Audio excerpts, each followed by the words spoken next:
Bonjour à tous et bienvenue dans cette nouvelle vidéo sur ma chaîne. Comme vous avez pu voir la vidéo sur mes livres de développement personnel, de bien-être, etc., j'avais envie de vous reproposer ce mois une vidéo sur des livres qui ne sont pas des romans, qui sont même là pour le coup des beaux livres. Alors certaines personnes ont la passion, je sais pas, de la cuisine, de plein de choses en fait, et moi, je ne sais pas pourquoi, j'ai un délire sur les livres de maison. Voilà, alors je pense clairement que vous allez être très peu à regarder cette vidéo et je vous avouerai très franchement que ça m'est un petit peu égal parce que j'avais envie de partager cette petite passion avec vous. Depuis petite, j'adore regarder les émissions de décoration où on voit le avant-après. J'étais une fan de la première heure de Valérie Damido quand elle faisait déco. J'ai commencé à accumuler quelques livres, pas beaucoup parce qu'ils sont quand même assez chers en général, mais quelques livres qui parlent de ça, qui parlent de livres de maison. Voilà. Donc comme j'avais pu vous présenter les livres de bien-être et d'ailleurs mes livres de fées également, eh bien aujourd'hui on va parler maison et surtout maison en bois en fait. Le premier que j'ai à vous présenter, c'est Maison en bois, douceur de vivre chez Ebeke. Je déteste ce genre de nom de maison d'édition, Ebeke. Bref, ça me fait penser à Uncle Ben's, quoi, je sais pas pourquoi. Alors c'est un livre que j'avais pris parce qu'il était pas très cher justement. J'aime beaucoup ce genre de... Voilà, c'est beaucoup ce que vous allez voir en fait, c'est beaucoup des maisons en bois. Hein. Les intérieurs en bois, un peu chalet, etc. Moi c'est les trucs qui me plaisent énormément. J'aime beaucoup les photos ici. On n'a pas beaucoup de texte, d'un côté c'est pas trop ce que je recherche, hein. Je vous avouerai dans ce genre de livre c'est vraiment les belles photos. Et d'ailleurs vous pourriez me dire, mais tu connais Pinterest, tu connais WeHeartIt, enfin tu vois c'est des sites qui peuvent te donner plein d'idées pour des maisons, pour de la déco et tout. Mais je trouve que le fait de l'avoir en papier, de l'avoir dans tes mains, pouvoir te caler dans ton canapé avec, le feuilleter, le regarder, t'exalter devant, ça a un autre côté que Internet en fait. Et c'est ce que j'aime beaucoup avec ces livres-là, c'est justement me dire, je les ai dans ma bibliothèque, je les sors, je les feuillette, je rêvasse devant à me dire, ah moi aussi un jour j'aurai une maison comme ça. Le second, c'est Intérieur intemporel, ça c'était paru aux éditions Le Figaro. Alors, c'est pas celui que je préfère, je remarque que c'est un des premiers que j'avais acheté, je crois. Là, on est tout de suite dans les choses un peu bois quand même, mais vite dans le trait blanc. Bon, j'aime beaucoup le blanc, mais un peu le blanc aseptisé, comme ça, un peu hôpital, c'est pas trop mon délire non plus. Mais il en a des belles, hein. Il a des très belles découvertes, des choses que j'aime pas du tout, mais alors du tout. Quand c'est trop blanc comme ça, quand c'est trop moderne, ça me plaît absolument pas. Je trouve que le blanc ou autre, ça se marie très bien avec le bois, et le bois clair, c'est super beau, quoi, je trouve. Vraiment magnifique. Alors ça, c'était un de mes craquages, donc maison en bois chez Marabout, je pense. Ah non, c'est chez Fleurus, j'étais sûre que c'était Marabout. Dans la collection Déco à vivre, alors celui-ci, je l'avais plutôt pris pour le côté un peu technique.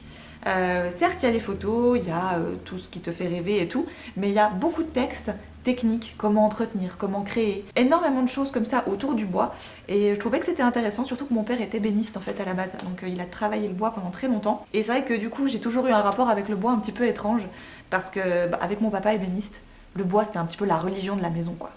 Tu vois, genre lui il va choisir une table, hein, donc on avait acheté une table, et cette anecdote, si je la raconte en vidéo, il va me tuer. Mais voilà, mon père va nous choisir une table, je crois que c'était à Fly d'ailleurs, quand il y avait encore Fly en Suisse, ou en tout cas à Fribourg.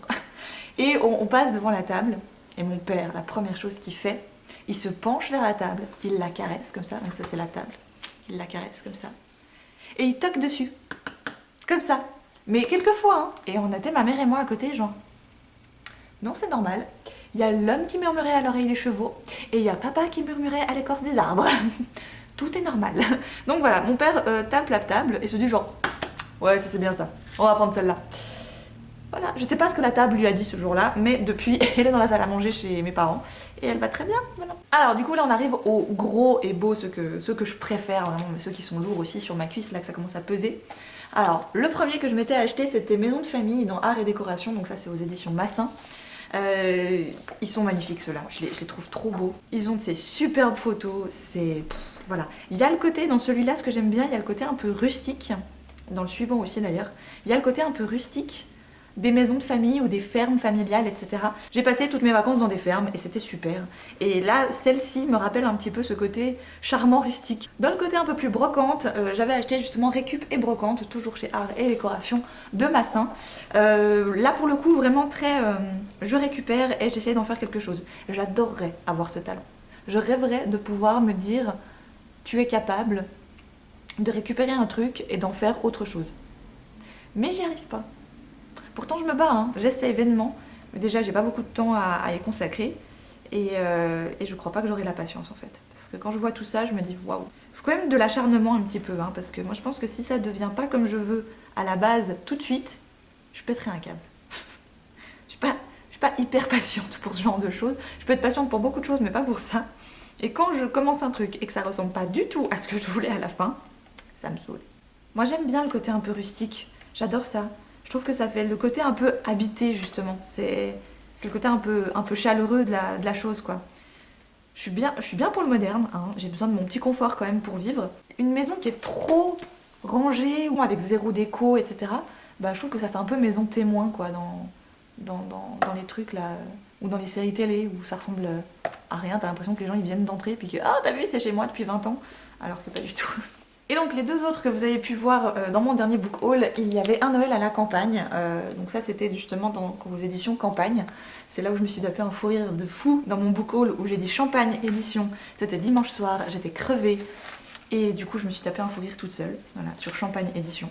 Alors celui-là, je voulais pas le prendre à la base, mais je suis tellement fan de Noël. Et je suis tellement fan de maison. C'est juste magnifique. Mais ouais, il y en a. Alors, il y a des Noëls ici, je les trouve beaucoup trop blancs, beaucoup trop. Enfin, pas du tout comme moi j'aime. Mais moi, je suis très Noël traditionnel. Moi, j'aime le côté rouge, vert, doré, le truc un peu kitsch avec un feu de cheminée et tout. Enfin, je sais pas. Ça me vend du rêve, moi, ce genre de truc. Par exemple, le Noël bleu et doré, c'est pas mon truc. Le bleu et le rose, pour Noël, c'est vraiment pas mon délire en fait. Je suis vraiment plus dans le côté tradition quoi. Pour moi c'est rouge. Noël c'est rouge et vert. Voilà, point. C'est tout. Il n'y a que deux couleurs à Noël, c'est ça. Et donc le dernier qui est arrivé dans la collection, et celui-ci je le voulais vraiment beaucoup à la base, c'était Le Charme du Bois, toujours aux éditions Campagne justement. J'allais redire Champagne, hein, faut que je fasse gaffe. Mais comme ça faisait très longtemps que j'avais pas acheté de beaux livres sur les maisons, voilà, j'ai craqué, je l'ai acheté et je le trouve juste trop beau. Je pense que là, il entre dans mon top 3 là, voire même première place, parce que je le trouve vraiment splendide. J'adore quand on peut voir la maison d'abord de dehors, parce qu'elles sont magnifiques, hein, ces maisons, il n'y a pas à dire. Et ensuite le côté dedans là, oh là là, le côté un peu chalet. J'adore les chalets. Bah heureusement, vu que t'es suisse. En fait, quand t'es suisse, les gens ils croient forcément qu'on vit tous dans des chalets, mais genre tous. La Suisse, c'est une montagne et on vit tous sur des petits chalets. J'aimerais bien, hein, mais non, je vis pas dans un chalet. Mais j'aimerais beaucoup. J'ai déjà eu l'occasion d'aller très souvent dans des chalets, et heureusement. Mais ouais, c'est vrai que ça, c'est le genre de truc. Ça me vend du rêve, quoi. J'ai qu'une envie, c'est de faire mes cartons là, puis de partir. Voilà, cette vidéo est assez courte finalement, je pense qu'elle va pas durer très longtemps. N'empêche, j'avais pas non plus voilà, des centaines de livres à vous présenter sur le sujet. Mais ça m'a fait plaisir parce que c'est une petite passion en fait que j'ai pu transporter dans les livres, et c'est ça que j'aime encore une fois avec le livre, c'est que chacune de nos passions peut être collectionnable dans les livres. Voilà, et c'est ça que j'aime en fait, et c'est ce que j'ai envie aussi de vous proposer sur la chaîne. C'est pas vous présenter que des romans, que des histoires, c'est aussi vous présenter des beaux livres, des livres qui racontent pas forcément quelque chose, mais qui vont vous parler, et moi c'est ce genre de livre-là qui me percute tout particulièrement. J'en ai encore d'autres sur d'autres thématiques à vous proposer, et j'espère que vous serez au rendez-vous, que ce genre de petit rendez-vous un petit peu off littérature vous plaît quand même. Je vous embrasse très fort, je vous souhaite de très belles lectures, et à une toute prochaine.